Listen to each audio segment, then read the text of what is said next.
big game. Fred will be very happy. Well, right now, while we enjoy our desserts and coffee, I would like to call upon our honorable speakers this evening. Our theme this evening is leadership and social responsibility. And both of our speakers tonight are going to be sharing their thoughts and experiences, and I'm sure their wisdom and sincerity will enlighten all of us. Our first speaker is Mr. Kim A. Wilcox, Provost and Vice President for Academic Affairs here at Michigan State University. Kim is the Chief Academic Officer of Michigan State's campus of more than 47,000 students and approximately 5,000 faculty and academic staff. During Dr. Wilcox's tenure as Provost, MSU has expanded the university's 2 medical colleges into Grand Rapids and the Detroit area. He's increased external support for research, expanded academic and outreach programs in the arts and the humanities. He's refocused recruitment and retention of a diverse campus community. He's redefined international programming efforts and secured the next generation rare isotopes beam facility for the campus, the FRIB. Dr. Wilcox spent most of his faculty career at the University of Kansas, including 10 years as the chair of the Department of Speech, Language, and Hearing, and served as the Dean of the College of Liberal Arts and Sciences. Vice Provost for General Education Coordination, he has published extensively in the area of development speech acoustics, is the recipient of several teaching awards, and has directed teaching, research, and service projects funded by the National Science Foundation and the U.S. Department of Education. He's received his bachelor's degree in audiology and speech sciences from Michigan State University in 1976. I know. So you're like me, you started when you were 13. Okay. His master's and doctorate from Purdue University, I won't say the years, both in speech and hearing science. Please welcome our friend, Dr. Kim Wilcox.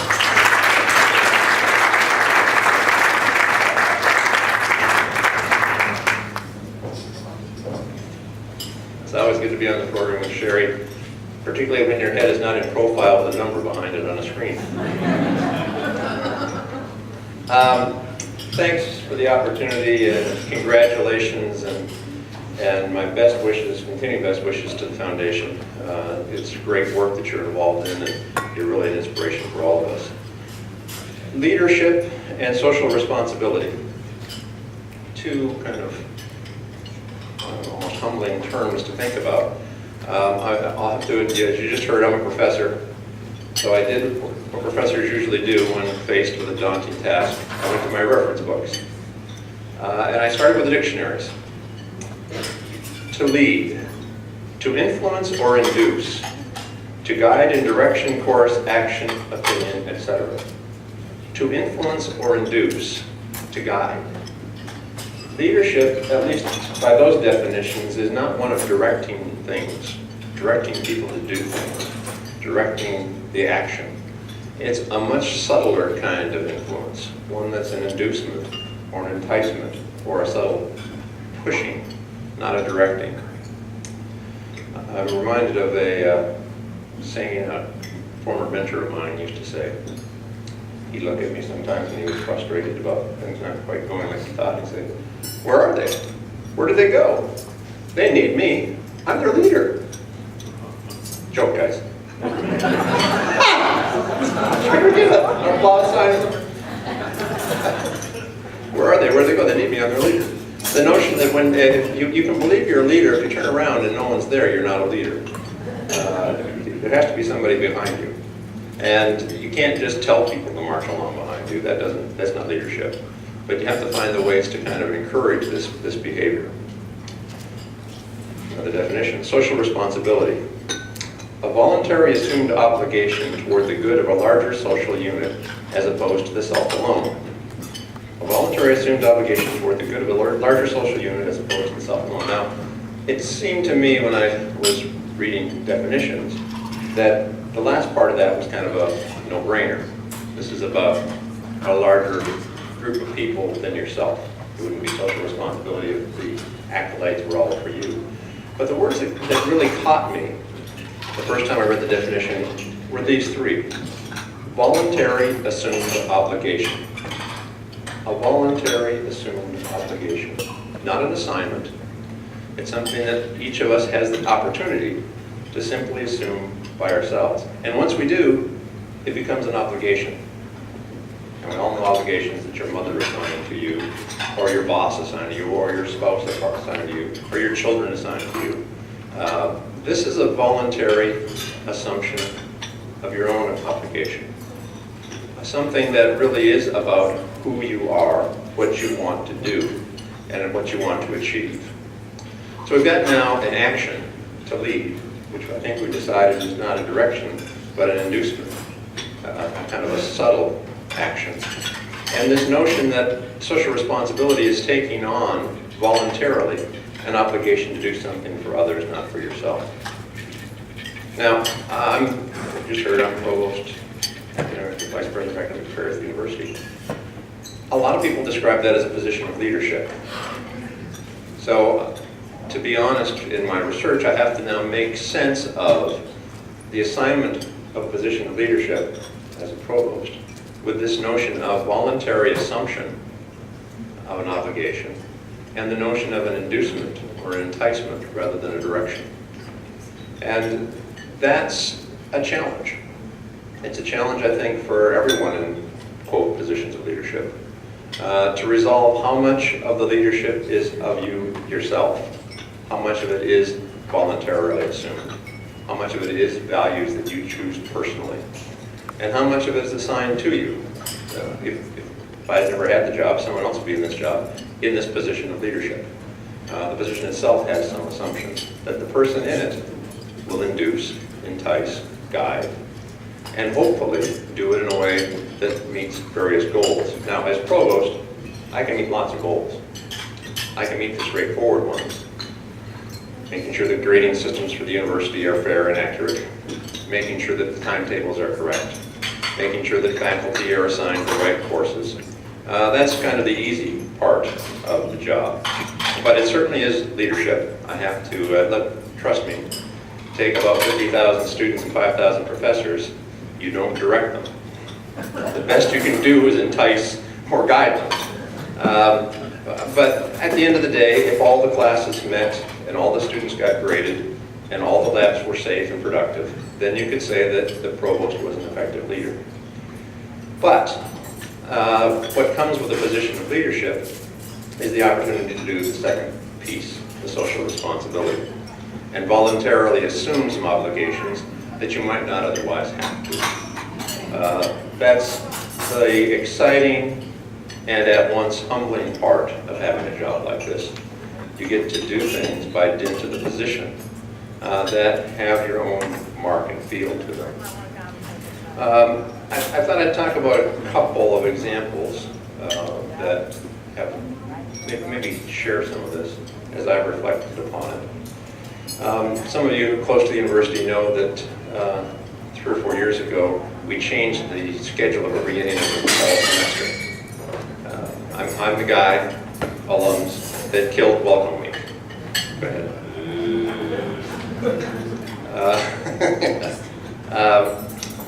The university had evolved to a point over many years where we kept up a schedule that was out of date. In the 60s, 70s, it took about a week to get 50,000 students on campus, courses assigned, classes scheduled, and all the rest, because we're doing most of the work by hand. As the system became more and more automatized, in fact, now students can actually be enrolled in most of the classes before they ever get to campus. We still had this week that we had scheduled. And as we had fewer and fewer enrollment activities, we made other things to fill up the week. I got here 6 years ago and went through my first summer, and I looked at someone and said, why do we make up all this stuff? Well, why do we do this? Well, we got to fill the time, which begs the question of why do we have the time? Then it became clear to me that we had consequences. You take 50,000 students, 48,000 students. About 7,000 18-year-olds who have really never been away from home on their own before. Put them together with about a week with nothing really to do. They fill the time. And it was becoming a health and safety issue as much as anything else. it's funnier now than it was then.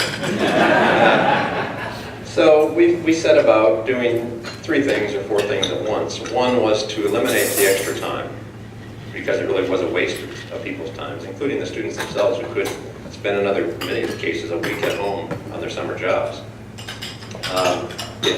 We have lots of data that it improved the health and safety of the students as well as others in the community. This welcome week had become kind of a carnival for others around the state to come to. But we also took it upon ourselves to achieve something for the larger social good. We took the chance to make this about an academic introduction to campus, not just a social one. We embedded faculty members into the very early times of the students on campus, this much short period of time.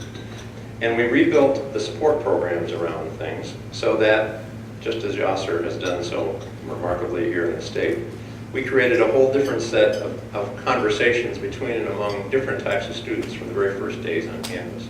For those of you who know campus well now, on the night before classes begin, we have a picnic out by Munn Arena. Last year we had about 12,000 people eating dinner. And we had fireworks and bands. And that replaced a series of segmented individual events that had happened for different groups of students individually across the campus over several days. I think, and most of my colleagues agree, that we achieved something beyond what we thought we might when we started just to disassemble this long period of time. Another example that comes to mind, particularly thinking about the work of the foundation and trying to bridge to communities, is the chance to think about your physical space. This is one that I don't get the credit for. President Simon gets the credit for. But I think it's a great symbol. If you haven't had a chance, visitors to town, on the way out of town, please drive east on Grand River, or at least to the end of campus. And you'll drive by our new art museum. It's scheduled to open April 22nd. Somebody confirm. Sherry's saying yes, she must be scheduled for the MC. Good for you. It'll be good. It is quite a facility. I've been through it a few times. It's an impressive facility. It will start getting clad in stainless steel here in a couple of weeks, and then it will really be striking, but it already is a striking building, and more striking inside than outside. But when you drive by the building, the first time you're in the building, I'd ask you to appreciate one thing. It looks different in orientation from every other building on Grand River from Michigan State University. If you drive down Grand River and look at the university, most of what you see are loading docks.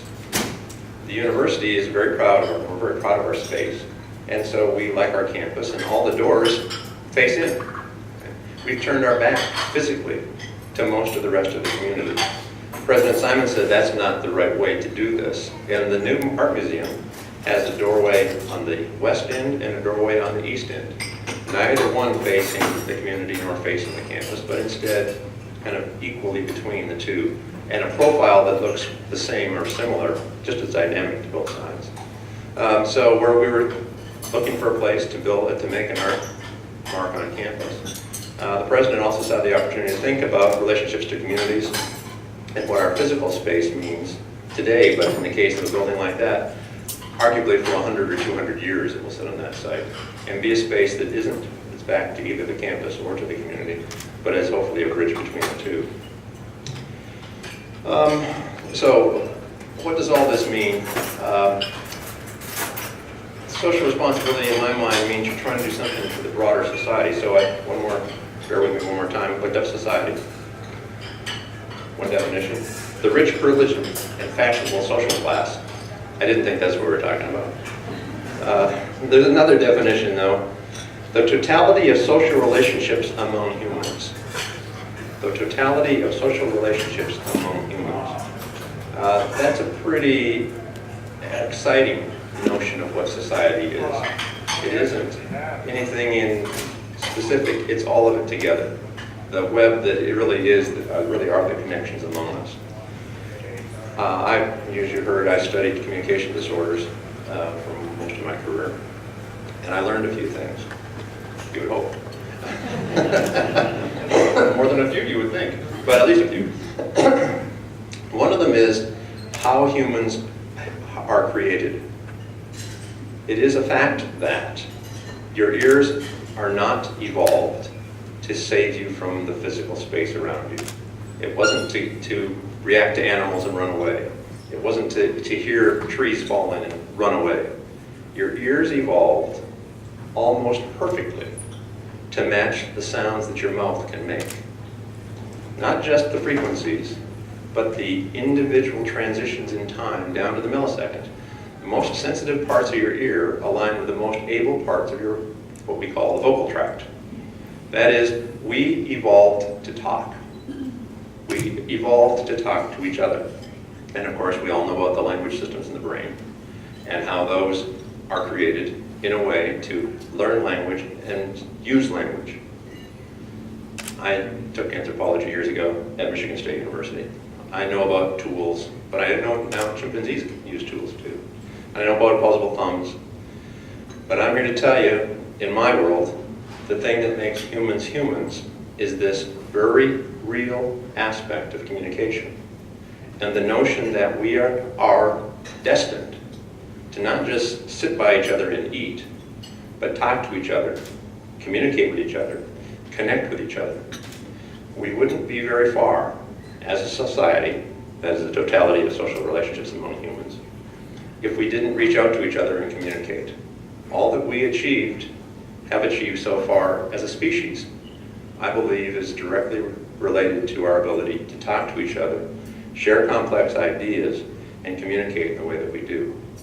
So we can continue to make more of that ability and that potential, or less of that ability and that potential. I believe the work of the foundation, the work of YASER, is exactly what we can do to make more of that opportunity in the future. Thank you.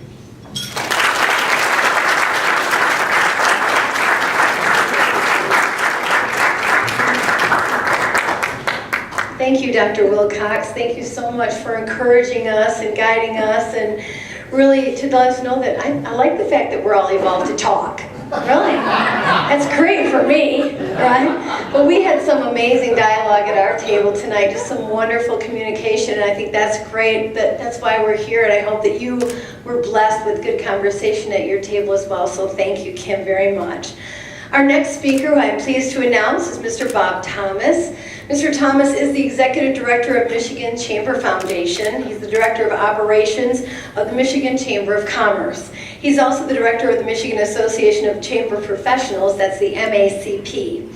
He has 14 years in the chamber industry, assisting chambers of commerce in the areas of governance, program development, and strategic planning. He also chairs the Midwest Institute Board of Regents, one of the 5 institutes within the U.S. Chamber of Commerce Institute for Organization Management. He has a bachelor's degree from Grand Valley State University, and right now is working to complete his master's degree in leadership from Central Michigan. Please welcome Mr. Bob Thomas.